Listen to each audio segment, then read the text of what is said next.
Presa hidroeléctrica Cerrón Grande, ataque y rescate en el año 1984. ¿Dónde está ubicada la presa hidroeléctrica Cerrón Grande? ¿Cuándo atacó el FMLN la presa hidroeléctrica Cerrón Grande?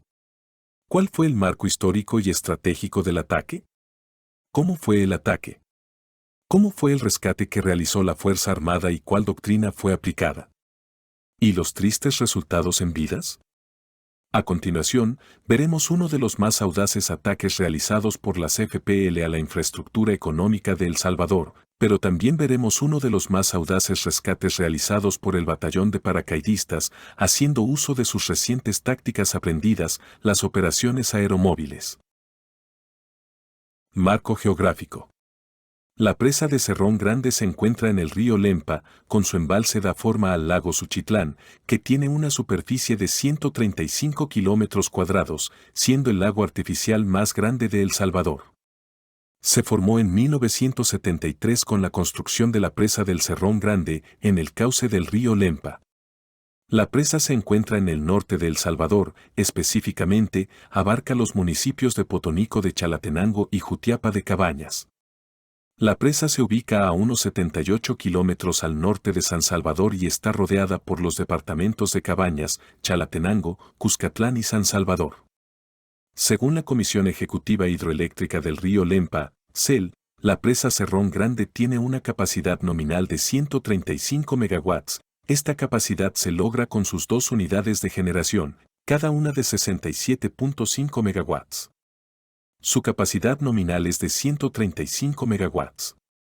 La cantidad de unidades generadoras es de 2.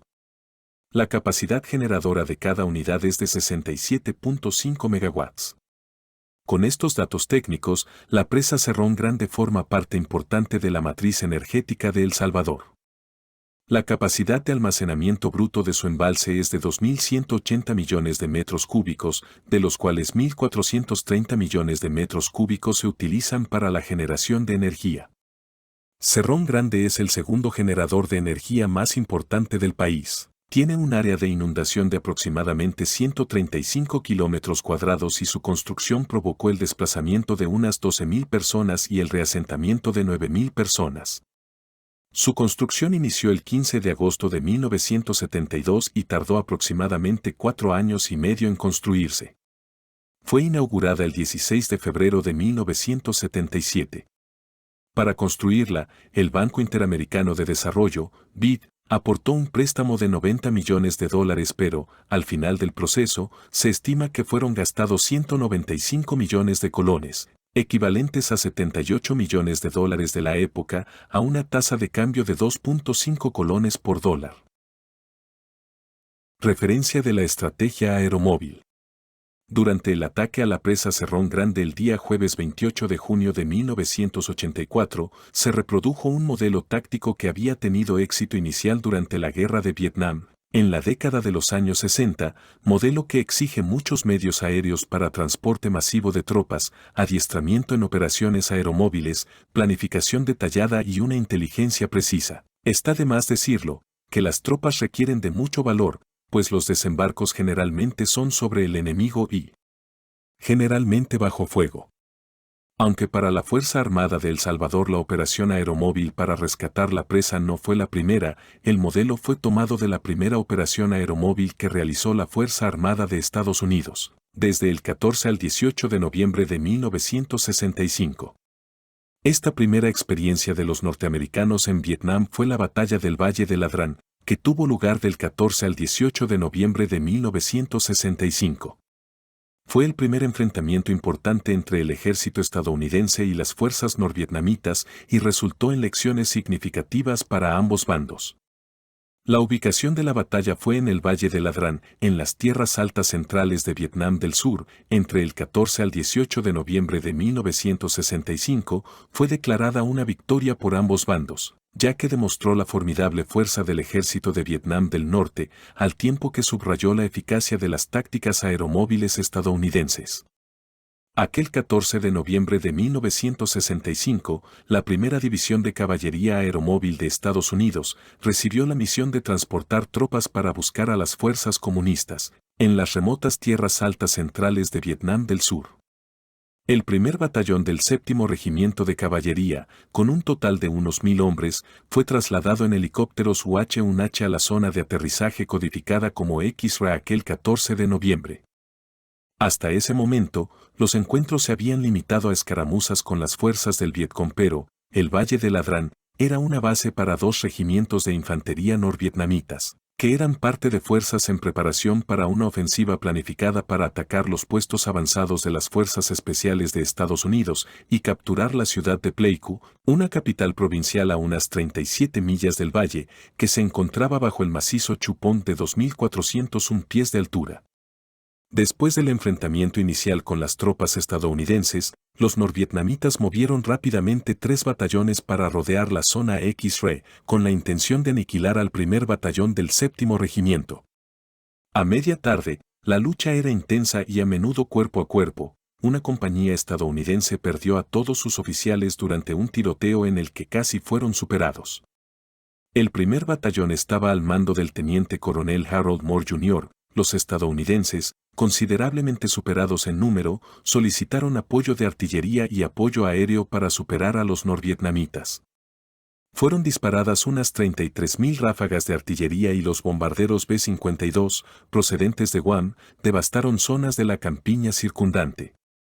Los norvietnamitas intentaron combatir cuerpo a cuerpo, acercándose mucho a los estadounidenses, para que la artillería y el apoyo aéreo no pudieran intervenir sin poner en riesgo a las mismas tropas.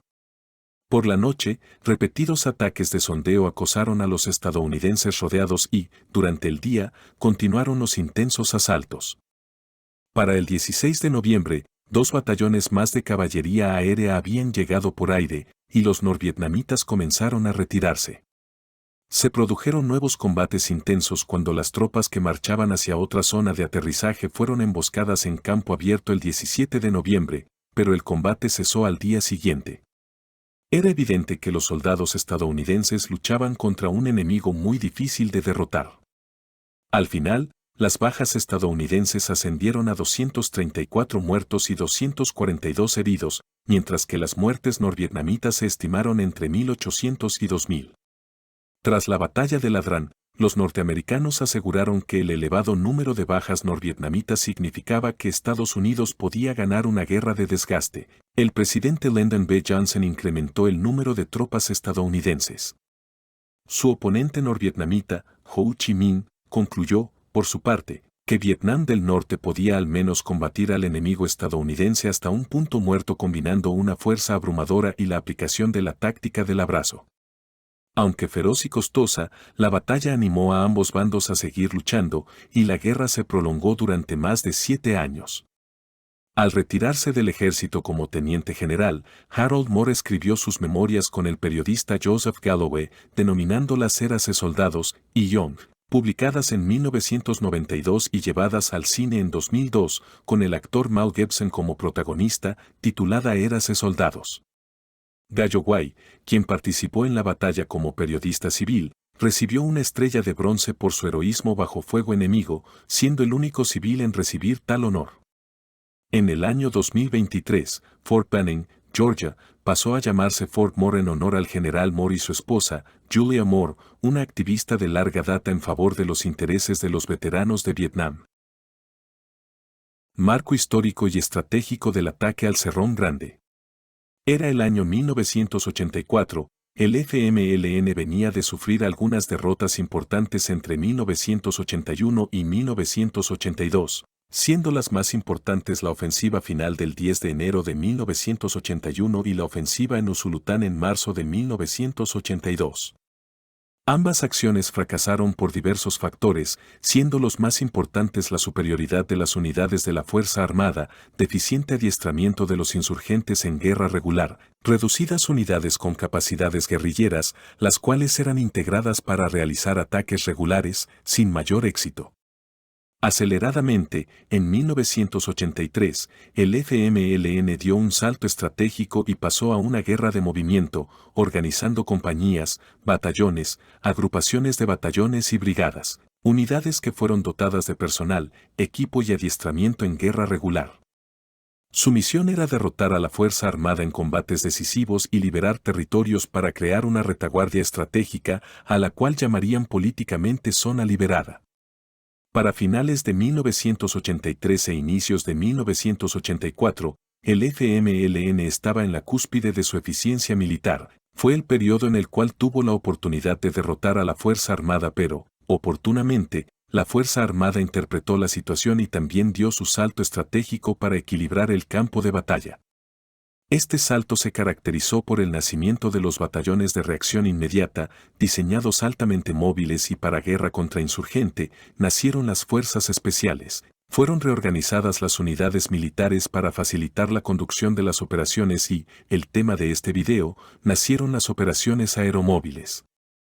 En ese contexto, ya existía el batallón de paracaidistas, con base en la Fuerza Aérea, unidad que tenía la capacidad de ejecutar operaciones aeromóviles, pero dependía del medio aéreo, el legendario helicóptero UH-1H. El mando militar salvadoreño había concluido, a principios de febrero de 1980, en la necesidad de obtener helicópteros para el transporte de tropas, la necesidad de entrenar pilotos de ala rotatoria, todo para garantizar la operatividad de los nuevos aparatos. En este contexto, el gobierno del presidente Jimmy Carter de Estados Unidos de Norteamérica anunció, en febrero de 1980, que su gobierno estudiaba la posibilidad de enviar ayuda económica a El Salvador, $50 millones en créditos para ayudar a financiar las reformas y $5.7 millones en créditos, para ventas militares y entrenamiento al ejército salvadoreño. El paquete incluía un plan, tentativamente aprobado por el Consejo Nacional de Seguridad, para enviar 3 equipos de entrenamiento móvil del Ejército de Estados Unidos, de 12 hombres cada uno, para instruir a los soldados salvadoreños en logística, comunicaciones y técnicas de inteligencia. Además, los asesores en materia de seguridad indicaban la necesidad de entrenar una nueva unidad de contrainsurgencia en el ejército salvadoreño que fuera capaz de combatir a los insurgentes con mayor eficacia, pues la situación amenazaba con sobrepasar las posibilidades del ejército para enfrentar con éxito una insurgencia. Esta sería la etapa inicial que resultaría en la organización y entrenamiento del Batallón Atlacatl en enero de 1981, unidad que desde el principio recibiría entrenamiento en operaciones aeromóviles y el uso de los nuevos helicópteros UH-1H. Las unidades élite de la FAES en esos días, los comandos y los paracaidistas, serían las primeras unidades en ser llamadas para enfrentar el nuevo reto de combatir a los insurgentes. La organización, su flexibilidad, movilidad táctica y las destrezas de estas 2 unidades se presentaban como las de mejores condiciones para enfrentar este nuevo tipo de combates. En 1980, el principal medio disponible para los paracaidistas eran 10 helicópteros, de los cuales 5 eran SA-315B Lama, 5 eran SA-316B Alouette 3, un Hughes 500D, además de los primeros 10 UH-1H y 4 Hughes 500D que llegaron a El Salvador en febrero de 1981, sumarían 25 aparatos en total, lo que cambiaría para siempre la táctica, la profundidad y la violencia con que serían atacados y perseguidos los insurgentes en el campo de batalla. El helicóptero utilitario BAU-H-1H se convirtió en el medio por excelencia para las unidades aeromóviles, facilitando la rápida concentración de fuego y maniobra, el sobrevuelo de obstáculos o posiciones fortificadas y la ejecución violenta de las operaciones contra el enemigo. A finales de agosto del año 1981, llegaría al país otra flota de 4 nuevos helicópteros UH-1H. A finales de año, serían complementados con otras 6 naves para mantener la iniciativa táctica alcanzada desde la implementación de las nuevas estrategias. Esta flexibilidad lograda a través del medio aéreo, más precisamente del helicóptero, colocaría a las cada vez más crecientes fuerzas rebeldes ante la situación de ser envueltas y aceptar el combate o retirarse sin haber logrado sus objetivos. Esa sería la gran paradoja en esta nueva fase de la guerra, pero los escalones tendrían que ser subidos uno a uno y no estarían exentos de dificultades y peligros para las nuevas fuerzas aeromóviles. Hubo dos ventajas importantes para esta estrategia: era nueva y el FMLN aún tenía que descifrarla, y el FMLN no tenía medios antiaéreos, el cielo era de la Fuerza Aérea. Todo esto no hubiera sido posible sin la ayuda económica y asesoría militar de Estados Unidos. De igual forma, una guerra insurgente tampoco hubiera sido posible sin la ayuda que el FMLN recibió de Nicaragua, Venezuela, Vietnam, Corea del Norte y otros países comunistas. Las acciones armadas en la presa. Aquel jueves, día del ataque, el presidente y comandante general de la Fuerza Armada era el ingeniero José Napoleón Duarte, el comandante de la Cuarta Brigada de Infantería era el coronel Luis Adalberto Landaverde, el comandante del destacamento militar número 1 era el teniente coronel Gilberto Rubio Rubio, miembro de la promoción conocida como la Tandona o la Sinfónica, y el comandante del batallón Zumpul era el teniente Ricardo Alberto Chávez Carreño, fallecido durante el ataque. En junio de 1984, correspondía al batallón de cazadores Zumpul, del destacamento militar número 1, tomar la seguridad de la presa Cerrón Grande. El batallón Zumpul estaba reforzado por una unidad de guardias nacionales, al mando del subteniente Rodolfo Antonio Linares Albanés, de la promoción 52 de la Escuela Militar. Todo estaba en su lugar. Para entonces, el FMLN disponía de unidades de magnitud batallón y brigada, estaba empeñado en destruir unidades militares, en destruir la economía nacional y en derrotar militarmente a la Fuerza Armada, mientras la Fuerza Armada tenía medios aéreos, efectivos suficientes, debidamente entrenados y la determinación de derrotar a los insurgentes. En este contexto, la CFPL decidió atacar la presa Cerrón Grande, el día jueves 28 de junio de 1984. Fue una de sus acciones militares más audaces y uno de sus últimos esfuerzos convencionales, con miras a derrotar a la Fuerza Armada. Aunque realmente, capturar o incluso destruir la presa, no podía trascender a derrotar a la Fuerza Armada, pues no era su centro de gravedad, pero su destrucción pudo traducirse en graves daños a la economía nacional, contribuyendo al desgaste pretendido por el FMLN. A las 01 horas del jueves 28 de junio de 1984, inició el ataque. En este esfuerzo fueron empeñados 100 insurgentes de fuerzas especiales para la infiltración nocturna a la presa, quienes pertenecían a los batallones K-93, X-21 y SS-20 de la CFPL, 400 insurgentes como esfuerzo principal para atacar las posiciones periféricas y penetrar el perímetro, a los que se sumaron insurgentes en emboscadas antiaéreas, contenciones, emboscadas a posibles refuerzos, los que llegaban casi a 1000 insurgentes. Quiere decir, la planificación global empleó un total aproximado de 1500 insurgentes. Los mandos y sus 1500 insurgentes empeñados en la presa consideraron altas las probabilidades de ocupar la presa y rechazar cualquier tipo de refuerzos de otras unidades de la Fuerza Armada, pues habían considerado todas las contingencias posibles, como lo hace un buen plan. Todas las contingencias fueron consideradas, menos una, el espacio aéreo y las unidades aeromóviles. La agrupación de batallones Felipe Peña Mendoza de la CFPL fue empleada completa para garantizar el éxito del ataque, a quienes se sumó un batallón de la FAL y el batallón del PRTC, una fuerza total de casi 1500 a 1600 hombres. El primer objetivo en ser atacado fue el puesto de mando de la presa, ubicado en el centro del perímetro. Simultáneamente fue atacada la sala de comunicaciones y la elevación conocida como el Picacho, ubicada al sur de la presa. Estos ataques fueron simultáneos y exitosos desde el principio. Los insurgentes de la CFPL atacaron simultáneamente con fuego de morteros las posiciones defensivas de la presa y con granadas de mano de fabricación artesanal, pero muy efectivas. A las 3 horas, 2 horas después, el esquema de ataque había funcionado muy bien, las FPL controlaban la situación, quiere decir que la eficiencia de las FPL fue tal que, en solamente 2 horas, habían tomado la presa, menos la sala de máquinas. Las fuerzas especiales selectas de las FPL no mostraron piedad para ningún soldado de la Fuerza Armada, pues en las posiciones que estos atacaron no hubo sobrevivientes. A esta misma hora, a las 03 horas, el batallón de paracaidistas fue puesto en alerta y en preparativos para desplazarse a reforzar a los efectivos que se encontraban siendo atacados en la presa. A las 04 horas, las FPL tenían casi el control total de la presa, pero la posición más importante estaba intacta, la sala de máquinas. Los agentes de la Guardia Nacional que defendían la sala de máquinas de la presa evitaron el ingreso de los insurgentes, frustrándole a las FPL la posibilidad de destruirla. A las 04 horas del 28 de junio, los agentes que defendían la sala de máquinas llamaron al cuartel general de la Guardia Nacional para informar de la situación, siendo la novedad que las unidades del ejército se habían rendido, que la posición de la sala de máquinas aún resistía y que no se rendirían.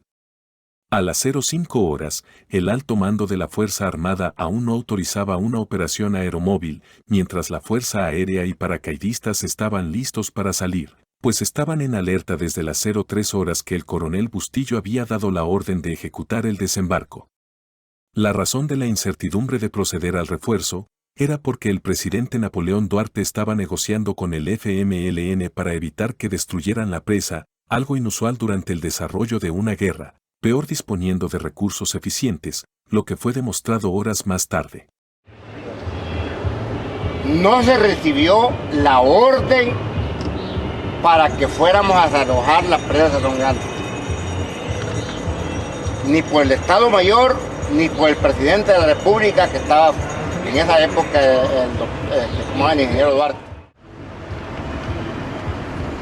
Viene a las 5:30 de la mañana, no había orden de ir a desalojar la presa. Y me llama mi general Turcios, bajo mi responsabilidad, cumple la misión de ir a desalojar la presa de Cerrón Grande. Quiere decir, el presidente ya se había rendido y rogaba al FMLN por resultados favorables, por los cuales se negaba a empeñar tropas de combate. A las 05 horas, el entonces coronel Rafael Bustillo, sin contar con la autorización del alto mando de la Fuerza Armada para recuperar la presa, llamó al mayor Luis Mariano Turcios, para darle la orden siguiente.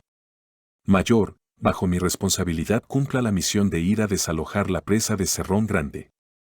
Un gesto muy profesional, determinante, valiente y comprometido con los soldados y el país.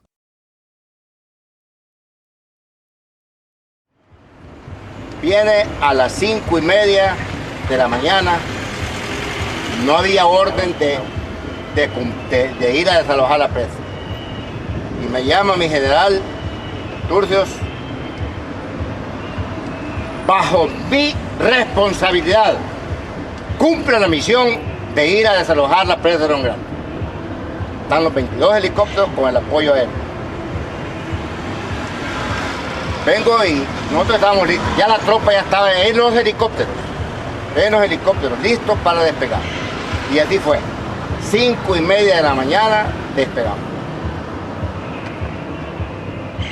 Ya íbamos volando cuando recibo una llamada del C3 del Estado Mayor, que era mi coronel Miguel Antonio Méndez. Él era de C3 y yo era el indicativo Lobo, y me dice Lobo, y no me acuerdo cómo se llama, cuál es el indicativo de él. Adelante, proceda con la misión de desalojar la presa. Y le dije, en camino espere, sobrevolando San Martín, le dije. Ya íbamos nosotros en el aire. El comandante del batallón de paracaidistas era el mayor Luis Mariano Turcios Chévez, el comandante del grupo de helicópteros era el capitán Sande Iván Trigueros. El segundo escuadrón de paracaidistas estaba bajo el comando del capitán René Rodríguez Hurtado. A las 5:30 horas despegó el primero de 4 desembarcos de paracaidistas hacia la presa Cerrón Grande, en el cual participaron 22 helicópteros UH-1H, 2 aviones caza bombardero A-37B, una avioneta O-2A, como plataforma de comando, control y controlador aéreo avanzado, todo para transportar y asegurar a los paracaidistas y sus comunicaciones. Mientras el primer desembarco ya se encontraba en vuelo en camino a recuperar la presa, el mayor Turcios recibió llamada del jefe del Conjunto 3 de la Fuerza Armada, Coronel Méndez, ordenándole que procedieran con la operación, con la autorización del presidente de la República, quien aún estaba tratando de negociar con la insurgencia su rendición y evitar la destrucción de la presa. A las 05:50 horas llegó el primer desembarco a la presa. Toda la zona estaba ocupada y defendida por numerosos insurgentes que habían establecido diversas posiciones antiaéreas y de bloqueo. La presa estaba tomada por las FPL. Perdida la sorpresa por el desembarco, se ordenó un bombardeo con bombas de 500 libras que llevaban los A-37B. Eran casi las 06 horas cuando pusieron su primer pie en tierra los primeros paracaidistas. Luego del primer desembarco, las tropas se dirigieron a la recuperación de la presa. No encontraron mucha resistencia, ya que el grueso de las fuerzas insurgentes se encontraba en la parte baja. Estaban planificando su retirada al suroeste, por el sector del Cerro Las Mesas y Cinquera. A las 06:30 horas, el segundo desembarco se materializó sobre el objetivo, iniciando los combates con el grueso de la fuerza insurgente, compuesta por unidades del batallón X-21, de las FPL. Pasaron 3 horas con 30 minutos de combates muy intensos y estrechos entre las FPL y los paracaidistas. Después de 8 horas y 30 minutos de intensos combates, a las 09:30 horas, el mayor Turcios Chévez, comandante de los paracaidistas, estaba informando al Estado Mayor General de la Fuerza Armada que tenía bajo su control la presa y que la misión estaba cumplida. Todo había concluido 8 horas con 30 minutos después de iniciado el ataque. Al igual que entre el 14 y 18 de noviembre de 1965 en el Valle de Ladrán en Vietnam, el desembarco de fuerzas aeromóviles de paracaidistas en Cerrón Grande fue el primero 100% exitoso para recuperar un objetivo de alto valor estratégico y económico. Las FPL habían sido desalojadas y la presa Cerrón Grande había sido recuperada intacta en su infraestructura, pero con un alto costo en vidas de ambos bandos. Los fatídicos resultados de la batalla. A las 09:40 horas, el comandante del batallón de paracaidistas ordenó rastrear la zona, lo que se completó a las 11:30 horas. Del FMLN, las bajas comprobadas ascendieron a 65 muertos, cuyos cadáveres fueron vistos, contados y enterrados en 4 fosas comunes. Se desconoce el número de bajas que hayan sido llevadas por los insurgentes en su retirada. Sin embargo, 8 días después del ataque, todavía se encontraban insurgentes muertos en los alrededores. Dentro de su narrativa triunfalista, como era costumbre dentro de su guerra de propaganda, las FPL reportaron solamente 10 insurgentes fallecidos, sanitarios del batallón K-93, entre ellos Felipe de Jesús Chicas Cartagena, capitán alias Manuelón, jefe de la agrupación número 1 de las Fuerzas Especiales, Juan Antonio Romero González, alias René, jefe del pelotón número 1 del batallón X-21. Para el caso de Juan Antonio Romero González, alias René, jefe del pelotón número 1 del batallón X-21 de las FPL, cayó al final de los combates, abatido por un guardia nacional, quien se encontraba escondido y no fue detectado por las unidades de infiltración de las FPL. El guardia nacional salió de su escondite y disparó a alias René, quien falleció al instante. El capitán Rodríguez Hurtado recuerda haber encontrado 114 soldados muertos aproximadamente, entre ellos el teniente Ricardo Alberto Chávez Carreño, comandante del batallón Zumpul, y los aproximadamente 40 reclutas voluntarios que fueron ejecutados sumariamente por las FPL por considerarlos traidores.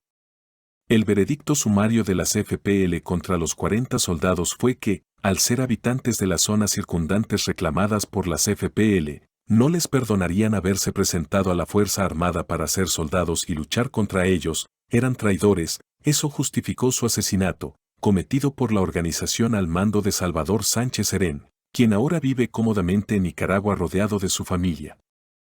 Estos 40 soldados, aún con vida, fueron puestos boca abajo en una fila y fueron asesinados de un disparo en la cabeza o en el pecho, bajo la misma modalidad que fueron asesinados los soldados capturados durante el ataque a Quebrada Seca, San Vicente, el 24 de mayo de 1983, siempre por las FPL.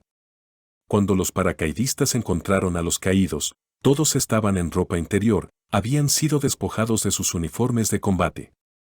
Entre los muertos se encontraban, además, 3 mujeres que trabajaban para las tropas, 2 eran cocineras y una lavandera, cayeron junto a los soldados a quienes servían. Sobre la muerte de los reclutas que se encontraban en adiestramiento, posiblemente el primer responsable es el comandante del destacamento número 1, teniente coronel Gilberto Rubio Rubio, pues no se concibe enviar a una zona de combate a personal sin adiestramiento. La CFPL aprovechó la vulnerabilidad del personal, pero se excedió en la forma de asesinarlos, lo que los convierte en segundos responsables del asesinato. De la Guardia Nacional, los insurgentes asesinaron 15 agentes después de haber sido capturados, a quienes sentaron en estacas, los fusilaron y les prendieron fuego para prolongar su suplicio. Así, la insensibilidad, concepto, criterio e impunidad de Salvador Sánchez Serén para hacer justicia. El batallón de paracaidistas no tuvo ninguna baja, resultado excepcional y muestra de eficiencia máxima para hacer una operación de alto riesgo, desembarco sobre el enemigo y bajo intenso fuego. A las 12:00 horas llegó el alto mando a la presa, incluyendo el presidente Duarte, a quienes el mayor Turcios Chévez rindió un informe detallado de la situación. La comitiva, junto al presidente Napoleón Duarte, visitó la sala de máquinas, el puesto de mando y la casa donde fueron asesinados los reclutas del batallón Zumpul. Reflexiones finales. Aunque el objetivo principal de la CFPL falló, la presa Cerrón Grande pasó en poder de los insurgentes durante 8 horas y media. Se lamenta la pérdida de vidas de ambos bandos pues, al final, la guerra terminó con la entrega de las armas de los insurgentes y algunos trazos de buenas intenciones acordadas en 1992, que no han mejorado la vida de los salvadoreños. Sin embargo, se dice que las FPL fallaron, pues no lograron destruir la sala de máquinas, no lograron abrir las compuertas o destruir el dique para liberar el agua del embalse para destruir simultáneamente las presas 5 de noviembre y 15 de septiembre, la cual estaba recién terminada. El principal objetivo militar, económico y político no fue alcanzado por las FPL. Como una analogía, lo que para la Fuerza Armada fue la batalla del Moscarrón, el 09 de junio de 1982, con cuya derrota tuvo mucho que aprender. Con la derrota en la batalla del Cerrón Grande las FPL tuvo mucho que aprender, conocimiento que fue extensivo a todo el FMLN, pues comprendieron que no podían mantener combates frontales con la Fuerza Armada. Sin riesgo de desaparecer militarmente, cambiaron su estrategia de guerra de movimiento a una dispersión estratégica, una guerra de desgaste económico y la introducción del uso de las inhumanas y destructivas minas antipersonal. Con esto, el FMLN había iniciado otra fase de la guerra insurgente. Tómese un receso para dar like al contenido, para saber que hemos contribuido a su conocimiento. Coméntelo para compartir su opinión con quienes ven el canal. Comparta el video, pues al hacerlo está compartiendo la historia. Para recibir notificaciones de nuevos documentales, suscríbase al canal.